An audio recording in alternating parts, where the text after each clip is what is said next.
Hello everyone, welcome to my YouTube channel. This is going to be my very first video, and I've decided to start it with the gross anatomy of orbit. It's basically a topic of head and neck module. I've written down a small, a summary. It's not a summary, basically it's the very short note that I have prepared, so that it can be easier for you to either you can copy it, or you can just have an idea of the entire topic via it. So first one will be going on through with the theory, and then I'll also be explaining it to you with the help of a diagram, and probably in my next video I'll also demonstrate it on a skull, so that will be more easier for you. So let's get started. First of all, what you need to understand is the definition of orbit itself. So orbit, over here I have written as a very simple definition, is are pyramidal cavities. Now you can consider it as a cone. I'll demonstrate you later on in this video as well. You can consider an inverted cone, the base being outside in the front anterior of the skull, whereas the apex or the pointed part of the cone being the posterior most or the floor of the orbit. Alright, so orbits are basically pyramidal cavities with its base anterior and apex posterior, made via contributions of 7 bones, as I have already listed here. So we'll be talking about the 7 bones when we talk about the boundaries and when we talk about the walls. Alright, so coming on to the boundaries. So the superior boundary, that is the superior boundary of the skull is no, this is a boundary. Alright, so there's a difference between a boundary and the walls. We'll come back to it when we look on the diagram.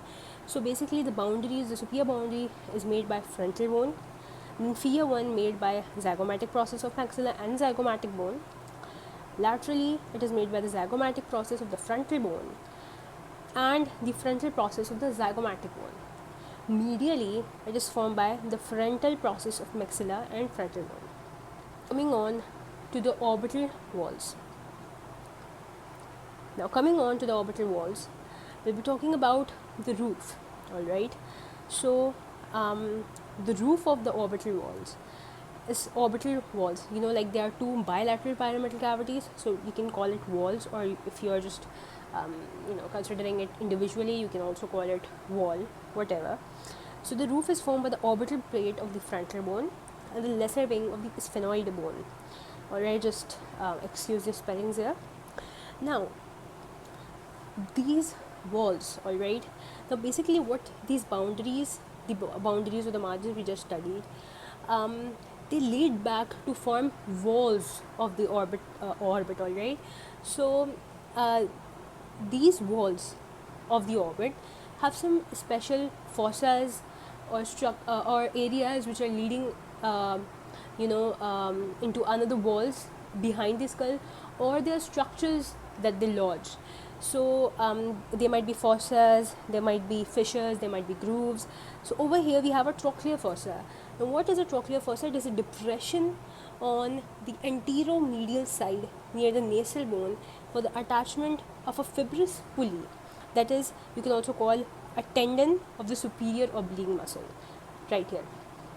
Alright, so the trochlear fossa lodges the tendon of the superior oblique muscle. Lacrimal fossa, it basically is nothing, it just lodges the lacrimal gland. Now lacrimal fossa needs to be distinguished from the lacrimal groove, which we'll come on to later. So lacrimal fossa lodges the lacrimal gland, and it is a depression on the anterolateral side which lodges orbital part of the lacrimal gland. Basically there are parts of the lacrimal gland which will be studied later on. Alright, so now comes the optic canal. Optic canal is also present on the roof of the orbital wall, and it basically lodges 2 very important components. Now it is very important to know that these canals, these fossas and these grooves, whatever they lodge, alright, or whatever they contain, this is going to be a very important question for your BCQs in your exams. So optic canal lodges optic nerve and ophthalmic artery. Moving on, the medial wall. So the medial wall is formed by the frontal process of the maxilla, the orbital plate of the ethmoid, lacrimal bone and the body of the sphenoid. Now another the grooves and the foramina in the medial wall include the anterior and posterior ethmoidal foramina, which are not really important, and you'll learn it when you learn the anatomy of the skull, most probably the people have or students have been taught the anatomy of the skull before learning the orbit. I can do a video for that also, you can tell me. So basically anterior and posterior ethmoidal foramina do not have many important components. They're just anterior and posterior ethmoidal nerves. So I have just written nerves here. Now comes the lacrimal groove. Alright, now the lacrimal groove leads inferiorly through nasolacrimal duct to inferior meatus of the nose. Alright, so the lacrimal groove basically has the lacrimal sac. So lacrimal fossa has a lacrimal gland that is on the top of the orbit or top of the eyeball. Alright, and the lacrimal groove has a lacrimal sac basically on the medial side of the your eye orbit. Okay, then you have the floor of the orbital walls. Now the orbital parts of maxilla, okay, I mean sorry, I just switched on to Urdu for a while. Anyways, orbital parts of maxilla. Alright, and then you have, sorry, this is orbital plate of maxilla, I have written it wrong. Then you have the zygomatic bone and the palatine bone. Alright, the zygomatic the orbital parts of the zygomatic and the palatine bone. Okay, so the two important things to be noted on the floor is inferior orbital fissure and inferior orbital groove. Now the inferior orbital fissure has three very important components that you're supposed to be knowing for your from your exam point of view. These are maxillary nerve, inferior ophthalmic vein, and sympathetic vessels. Minimum, at the bare minimum, you should be knowing enclosures maxillary nerve because it is a very important component. Alright, coming on to the lateral wall. Now the frontal process of the zygomatic bone and the great wing of the sphenoid bone forms the lateral wall of the orbit. Now it has a very important fissure, again very important one, superior orbital fissure, very important components: oculomotor nerve, trochlear nerve, ophthalmic nerve, abducens nerve, and superior ophthalmic vein. So okay, so talking about the superior boundary, it is formed by the frontal bone. So now this is your frontal bone. All right, so this is the boundary. See, this is your boundary. All right, the margins that you can trace, and these boundaries lead on to form walls inside. They converge inside to form the walls. So basically it forms a structure something like this. Just a second. Something like this. Alright, something like this. So basically this is the orbit you see anteriorly. This is the base of the pyramid anteriorly, and this is the apex of the pyramid, or you can consider it as a cone, but like when you write it in your exam, you have to refer to it as a pyramid. All right, I'm just telling you because it is more easier to explain it in the form of a cone. The apex, that is all the walls, because you can consider it this cone in 3D will lead this cone in 3D will lead to form what? It will lead to form a pyramid. So this is a 2D structure which will look like a cone rather than looking like a pyramid. All right. So when these boundaries converge inside, they form walls. All right. So this right here is your margin, right? These margins as a whole converge inside to form the walls. As simple as that. So the superior margin, just a sec. Yep. So the superior margin was formed by the frontal bone, and the roof was formed by the orbital plate. This is the orbital plate. The orbital plate of your frontal bone, right? Then it is also formed by the lesser wing of sphenoid. So this is this right here. Just this right here is the lesser wing of sphenoid, orbital surface of the lesser wing of sphenoid bone. So this right here, this is the greater wing, this is the lesser wing, and between the greater and the lesser wing is the superior orbital fissure. This is the inferior orbital fissure.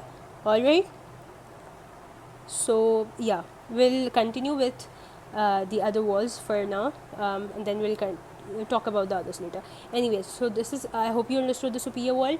Now coming on to the medial wall, right? So I told you that the medial wall is formed by the frontal process of maxilla. Now this is your maxilla, right? This is your maxilla. So this is the frontal process of maxilla, the frontal process that is meeting with the frontal bone. So this is the frontal process of maxilla.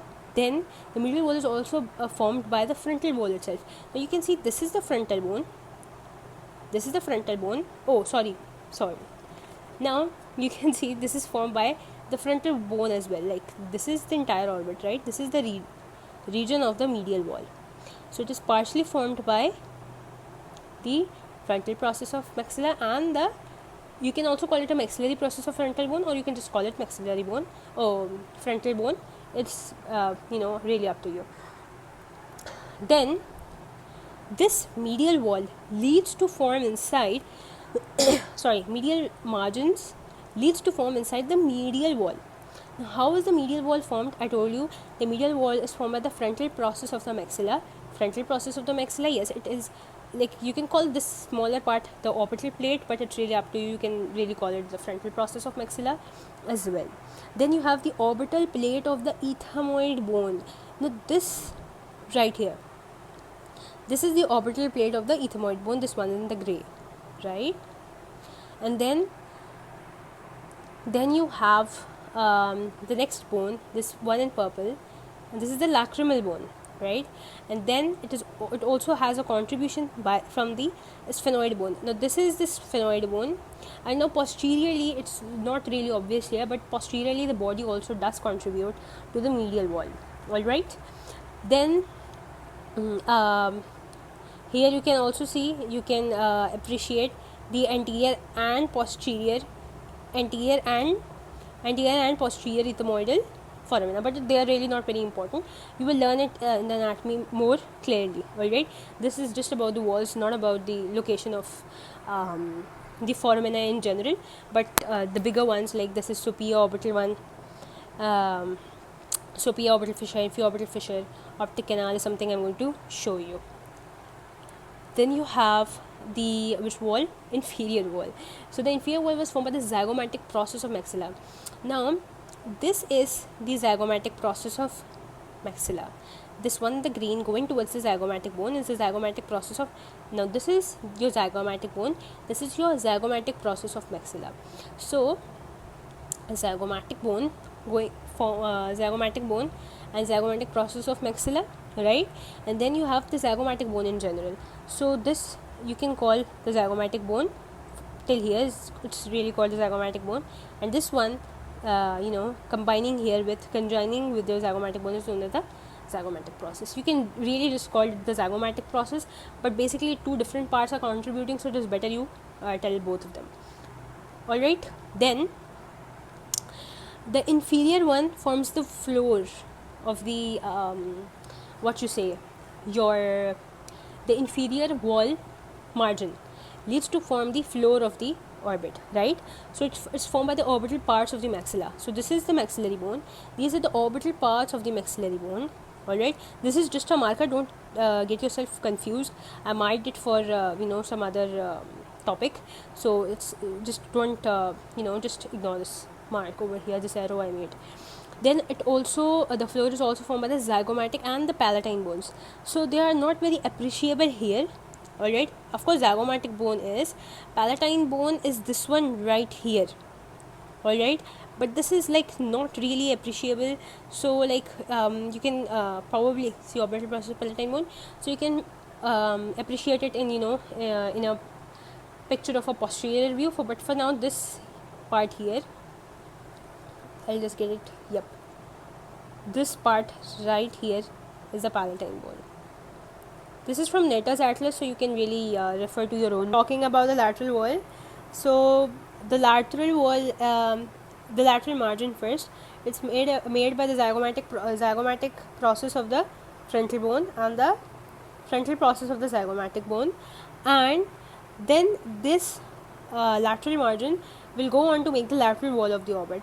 So the lateral wall is basically formed by the frontal process or the orbital plate of the frontal process of the zygomatic bone. So this is the orbital plate that you see inside. Then it is also made by the greater wing of the sphenoid, which we already talked about. You can see over here there is this superior orbital fissure and inferior orbital fissure in the optic canal. So that's basically about it. Now, talking about the contents of the orbit, the very first important content you have is your eyeball. So, okay, so yeah, coming on to the contents of your orbit, the first and the foremost content, important content that you have is your eyeball, right? The anterior 1/3 of your orbit is occupied by the eyeball anteriorly, definitely. Then next what you have is the orbital fascia, which is also known as the periorbita, sorry. Now, orbital fascia is nothing, just the periosteum of the skull covering the orbit, alright, covering the walls of the orbit. Then there is this specialization of the periorbita, which is known as the common tendinous ring. Now, this is very important from your exam point of view.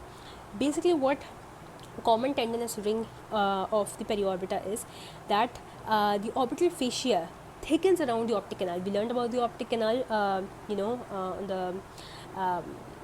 previously, like just a few minutes ago. So it thickens around the optic canal and the central part of the superior orbital fissure. All right, then it thickens and forms the common tendinous ring. Now, what is the importance of this common tendinous ring? This common tendinous ring basically is the point of origin of 4 rectus muscles of the eye. Now, these rectus muscles of the eye will be learned in the eye topic separately. You don't really need to do the details of it. You just need to know this for now. Then you have the bulbar fascia. Now, the details of the bulbar fascia will again be done in the eye topic separately. Then you have the muscles. You don't really need to know the exact name of the muscles, just the extraocular and the intraocular muscles will do. The next thing you have is the vessels, that is the ophthalmic artery, superior and inferior ophthalmic veins, and the lymphatics. So you just have one artery in the orbit, that is your ophthalmic artery. Very important to know, right? And then you have the ophthalmic veins, ophthalmic artery, ophthalmic veins. But for ophthalmic veins, you have 2 divisions, that is superior and inferior. Now the nerves. Now coming on to the nerves, we have learned so many nerves just right here behind. All these oculomotor, trochlear, and then you have inferior ophthalmic. Oh, sorry, this is a vein. Sorry, my bad. Anterior posterior ethmoidal nerves. All right, optic nerve. All these nerves need to be written combined under this heading, nerve. Then again you have the lacrimal gland. All right, we have already learned that previously. And then again you have the orbital fat, the fat where your eyeball is fixed. So that's it. Okay, so basically coming on to the clinical orbital fracture. So the most common type of orbital fracture is blowout fracture, which is mostly common in the floor of your orbit. Okay, in the floor of your orbit. Sorry, this "theek" is something very common on my tongue, so I'm not able to eliminate it in the video as well. Anyways, so floor of the orbit is where your blowout fracture takes place, and it is the most important kind of orbital fracture. Basically, orbital fracture means the fracture of any of the bones around the orbit, but most commonly it takes place in the floor, which is known as the blowout fracture. So yep, that was it for this video. I really hope this was useful for you, and if you liked it, don't forget to like, share, subscribe, and if you have requests for any other topics, do let me know in the comments below, and I'll see you in the next one, hopefully very soon. Till then, take care. Allah Hafiz.